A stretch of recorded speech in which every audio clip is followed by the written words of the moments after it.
Hello and welcome back to the Moto Daily Show on the Motocross Network. I typically don't do anything on Sundays, but there's just a lot of news stories that have popped up over the past few days, and I figured I'd knock them out now before the week even starts in case some larger stories pop up.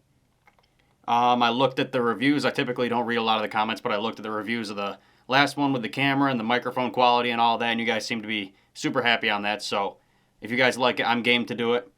I've been wanting to do more consistent videos like this anyway, so the story lineup for today's video is starting with Nate Thrasher. He's finally back on the bike, and he has a new number as well, so we'll look at the first rides back he has so far, some training videos.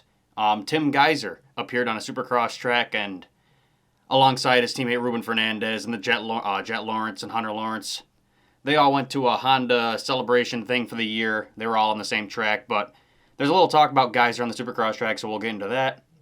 We'll then look at HBI Racing Kawasaki, their team lineup for 2024. There's also a Supercross points change. They changed the rules for 2024. We'll look at that quick. It's nothing huge, but something to talk about.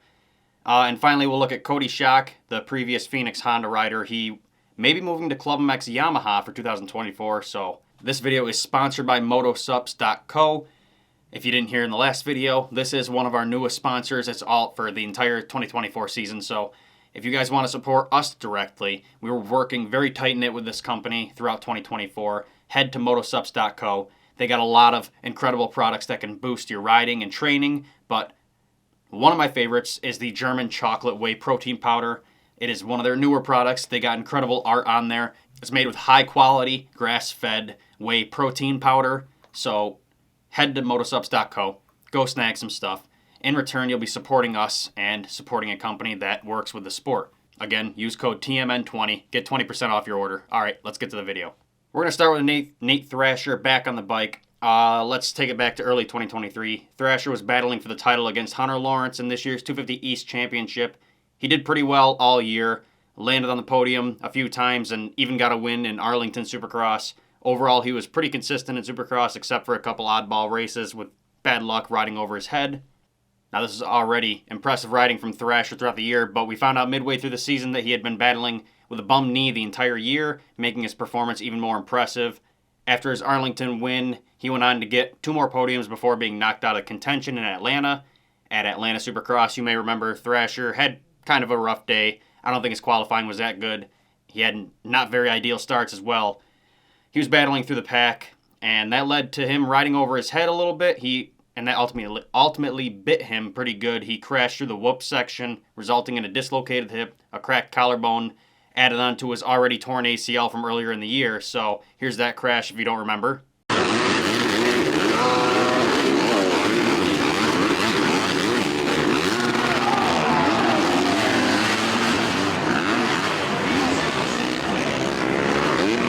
Now, due to that crash knocking him out for the year, he ended up getting multiple surgeries, and obviously he was out for a while, out of the title fight, not only for Supercross, but Pro Motocross and Super Motocross as well. So Thrasher's been out for a while. He's been out of the conversation for a while. He's kind of become a moto ghost recently. He hasn't appeared in any news, hardly touched social media except for, I don't know if he got married. I'd have to look at that, but there were some familial photos that he posted. Other than that, it was kind of silence.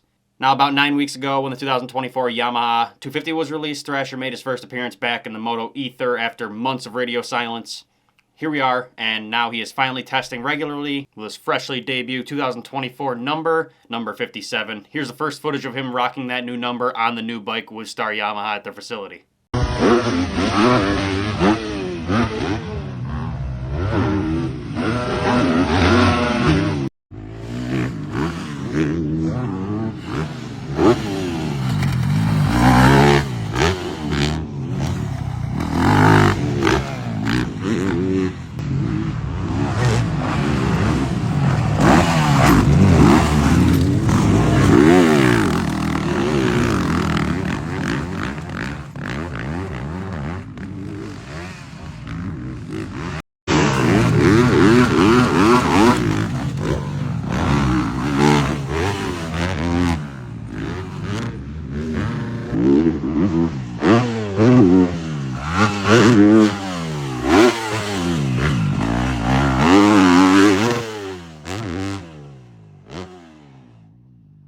I'm personally a huge Nate Thrasher fan, so I'm stoked to see him back on the track. It sucked to see him get hurt that bad in one small crash this year, but maybe it'll teach him to be more mentally mature, kind of stop riding over his head. Maybe the consistency would do better than riding at full speed on the edge all the time.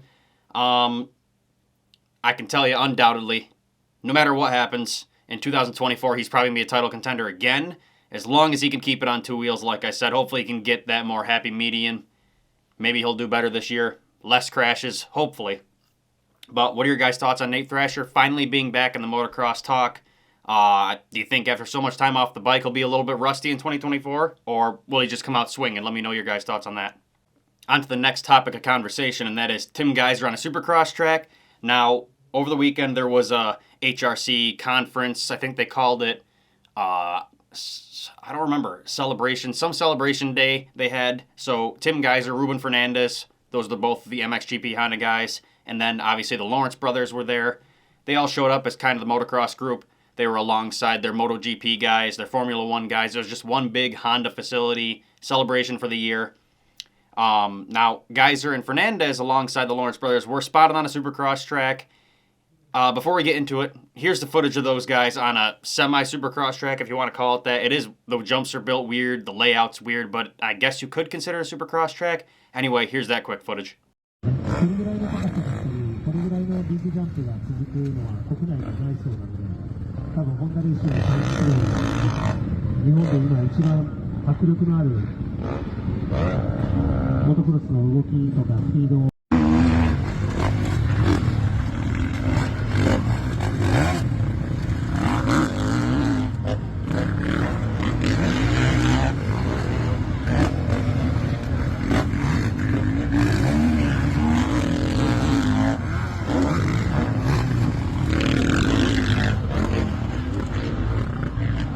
Nothing crazy, just those guys cruising around the track. But this is what I kind of want to talk about. Ryan Hughes, you know Ryan Hughes, everyone does, good old Rhino. He had something to say about this. Now, I'm not sure if he was actually there or not, but I tried to look back at his stories. They were gone by now. I'm pretty sure he was in that area a couple days ago. So maybe he was actually at this celebration. Not quite sure. Don't quote me on that. Either way, he did put a post out there commenting on this. He had a picture of Gajser rolling through the small whoop section on this track, and I'll put it up on screen right now. He said, quote, "Watch out next year if I see correct." Now, I'm not quite sure how to take this. I'm not sure if he means Gajser will be a beast in MXGP next year, or if he's referring to how he looked on the Supercross track, and maybe he'll come over for Supercross. Or maybe he was saying Gajser might come to Pro Motocross a round or two next year. I'm not quite sure how to take that, but let's look at all possibilities here. Now, if he means watch out in MXGP in 2024, no doubt. Gajser missed half the year with a broken leg, obviously. That took a long time to heal. It was a pretty bad crash. But upon returning, he got 4 top 5s, 2 of those being GP victories. So, I mean, yeah, he's going to be a beast in 2024 if he's in MXGP all year anyway. Now, if Hughes meant Supercross, I don't know if I see him coming over here for Supercross. It just doesn't seem to be his thing, to me anyway. In 2016, he went for a ride in Super Motocross, the Riders' Cup, which was the closest thing to Supercross that Europe had at the time. This is back, 2016. So here's that clip.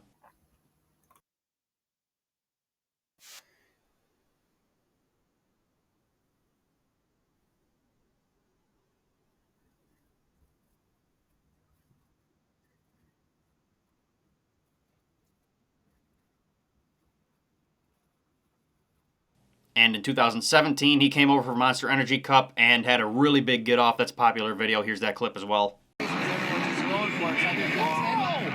man! Huge crash in the rhythm section.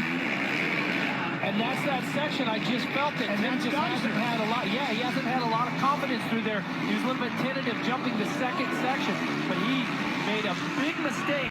Now for his third and final Supercross ride so far, which was in 2019, he returned for Monster Energy Cup and actually did halfway decent. He went 7.44 for 5th overall, so maybe he has potential in Supercross. I just don't see him coming here for Supercross anytime soon. I think he's too good in MXGP, too comfortable on that. He's done it his whole life, and there's so much more to look forward to for him over there. When he's consistent, he's like extremely dominant. You guys should know that by looking back a few years ago.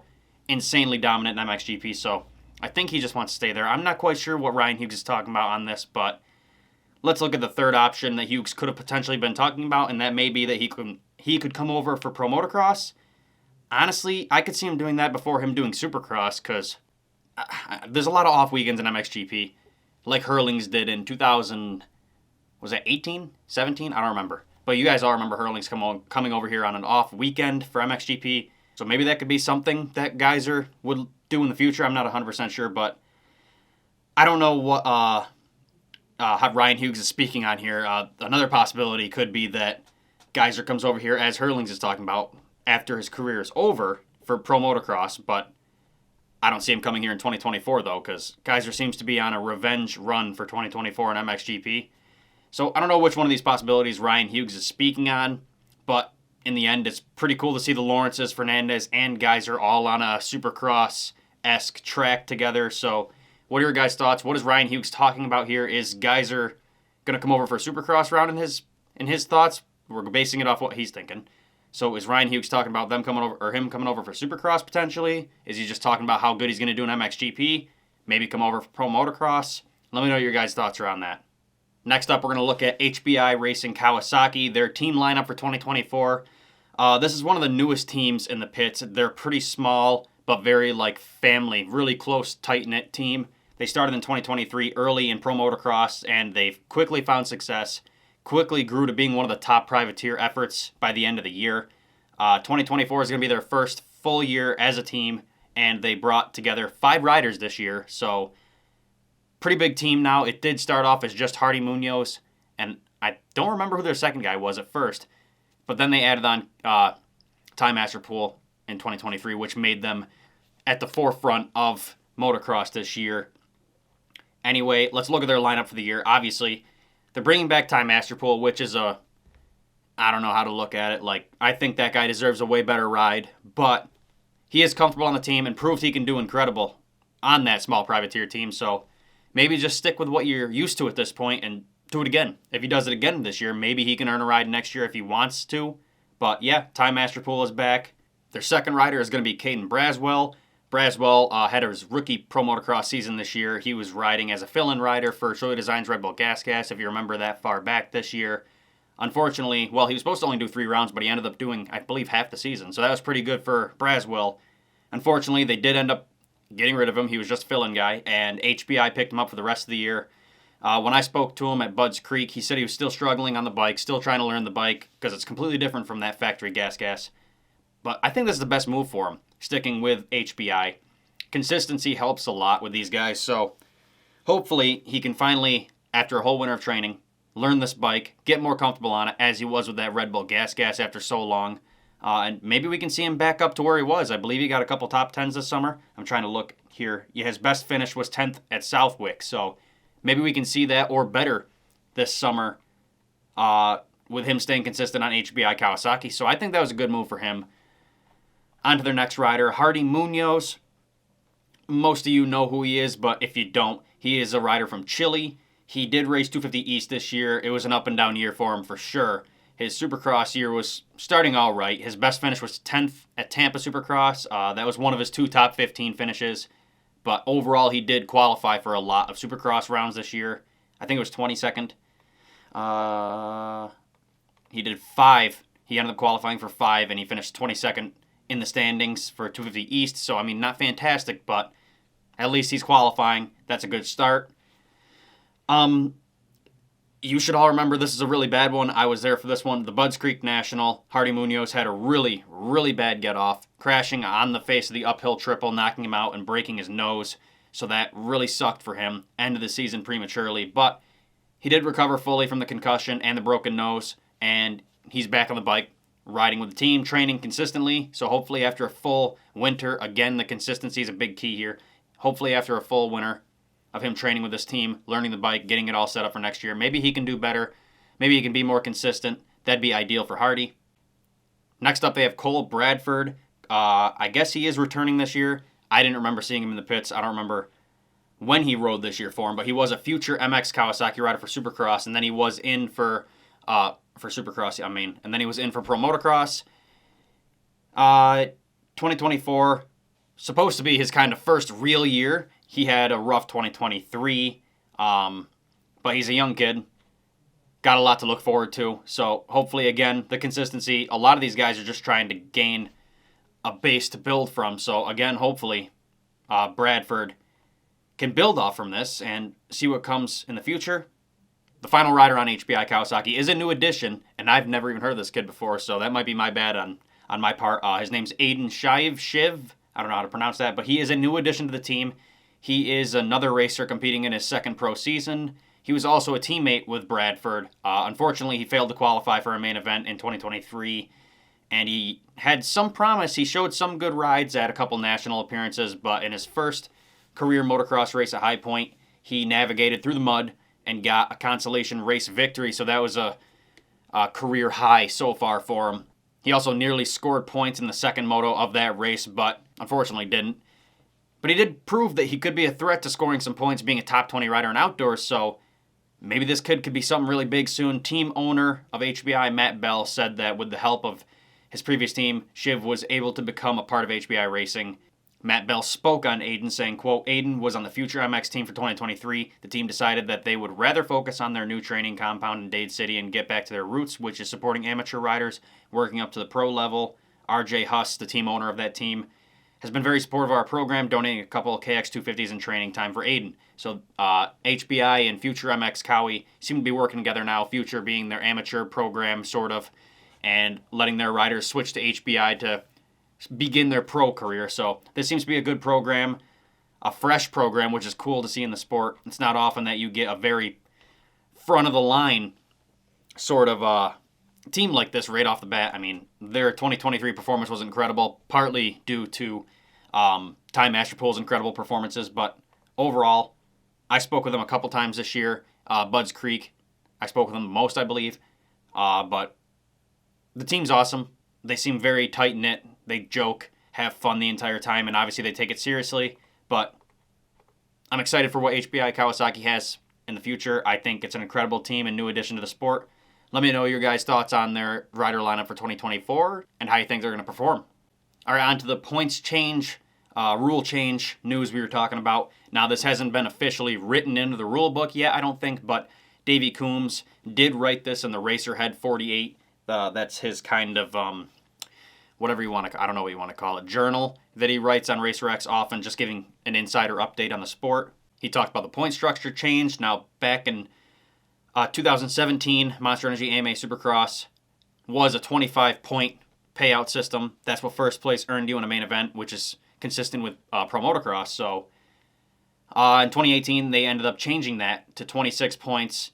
Second place is 22. Third is 19, I think. Maybe I got that wrong. But that's what they changed it to, and that's what it's been up until this point. Now, Davey Coombs pointed out that they will be changing this for 2024 so that they can remain consistent from, now that they're all together, from Supercross to Pro Motocross, all the way through Super Motocross.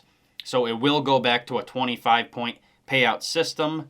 And in that article, Davey Coombs did say, quote, the system going into effect for 2024 is back to a more traditional 25 for first, 22 for second, 20 for third, 18 for fourth, and then 1 point down from there per position until 21st place gets a single point, and 22nd, last place, gets 0. So they also said they would be changing the Pro Motocross rules.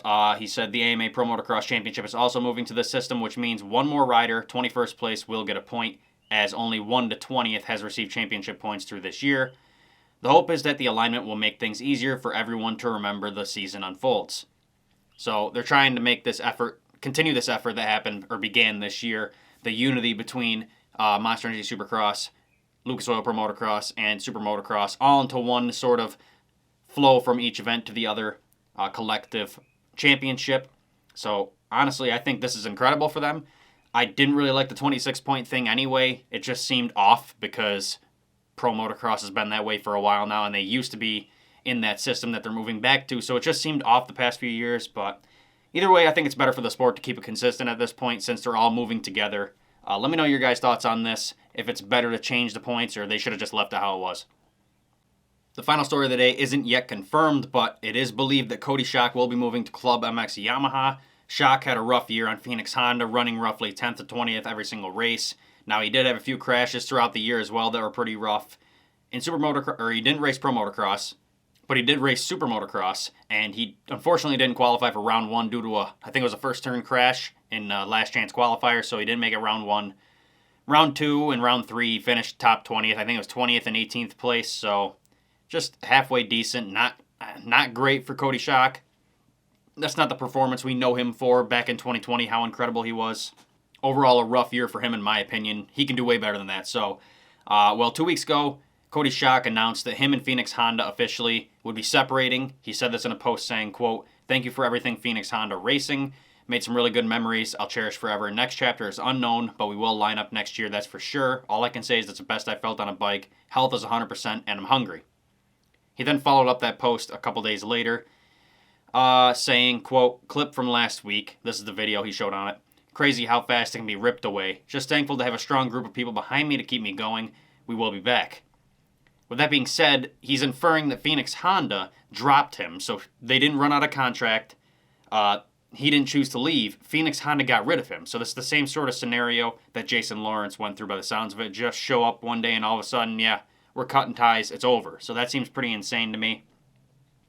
He has since remained quite quiet and hasn't informed us of his 2024 plans yet, but he did do a helmet giveaway, I believe. He's doing some other things probably to get some extra cash for 2024.